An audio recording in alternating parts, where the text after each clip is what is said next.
খুব মন দিয়ে শুনবে। কিন্তু ব্রিটিশ আমলে যে ইতিহাস তৈরি করা হয়েছে আমাদেরকে এখনো পর্যন্ত সেই ইতিহাসই পড়ানো হয়।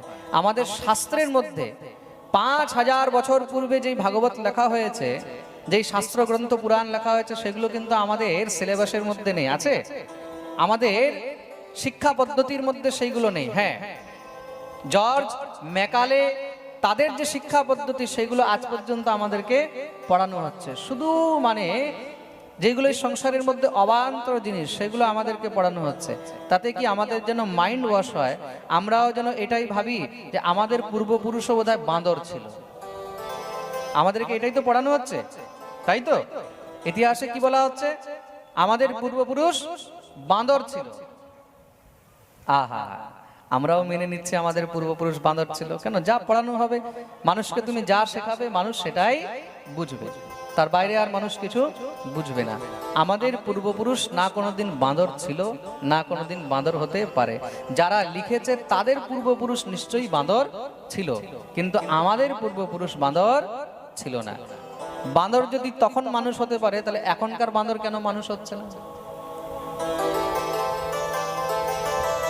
কখনো বিচার করেছে?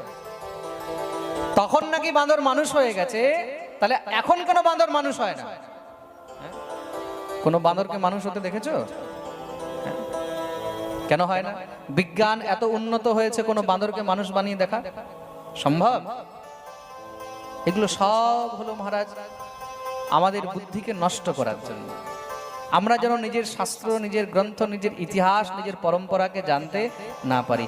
যেই ঈশ্বর ময়ূর তৈরি করতে পেরেছে, যেই ঈশ্বর সাপ তৈরি করতে পেরেছে, যেই ঈশ্বর বাঁদর তৈরি করতে পেরেছে, যেই ঈশ্বর বাঘ, সিংহ, ভাল্লুক, এত মহারাজ জীবজন্তু তৈরি করতে পেরেছে, সেই ঈশ্বর কি মানুষ তৈরি করতে পারেনি? হ্যাঁ, তার মানে ঈশ্বরের সত্তাকে আমরা নষ্ট করে দিলাম। মনে রাখবে, কদাচিৎ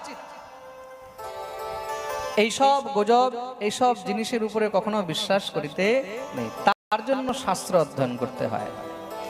আর তারা জানতো, যদি সনাতন ধর্মের শাস্ত্রের প্রচার হয়ে যায়, সনাতন ধর্মের শাস্ত্র যদি সবাই শুনতে লেগে যায়, পড়তে লেগে যায়, তাহলে আমাদের এই শিক্ষা পদ্ধতিকে কেউ কখনো গ্রহণ করবে না।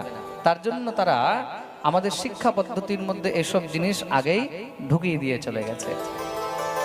আস্তে আস্তে পরবর্তী ভারতের মধ্যে যত সরকার হয়েছে, তারাও কখনো এটাকে পরিবর্তন করার বিষয়ে চিন্তাও করেনি। তার জন্য নিজের ধর্ম, নিজের শাস্ত্র, নিজের ইতিহাস জানতে হলে আমাদেরকে নিজের ধর্মগ্রন্থ পড়তে হবে, ধর্মগ্রন্থ শুনতে হবে, তখনই বাস্তবিকতা জানা যাবে। ভগবান সৃষ্টির মধ্যে 84 লক্ষ যোনি তৈরি করেছেন। তিনি যদি একটা পিঁপড়ে তৈরি করতে পারেন, তিনি হাতিও তৈরি করতে পারেন। তিনি যদি মানুষ তৈরি করতে পারেন, তাহলে তিনি বাঘ, ভাল্লুকও তৈরি করতে পারেন। সৃষ্টির মধ্যে প্রত্যেকটি জীব তিনি আলাদা আলাদা রূপে তৈরি করেছেন।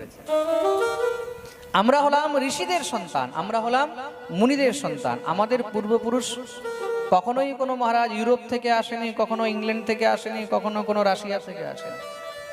আমাদের পূর্বপুরুষ এই ভারত ভূমির মধ্যেই জন্ম নিয়েছেন। খুব মন দিয়ে শুনবে। মনু শতরূপা যখন জন্ম করেছেন, তারা সৃষ্টি কোথা থেকে শুরু করেছেন? তারা সর্বপ্রথম নৈমিষারণ্য তীর্থের মধ্যে গিয়ে সেখানে তপস্যা আরম্ভ করেছেন।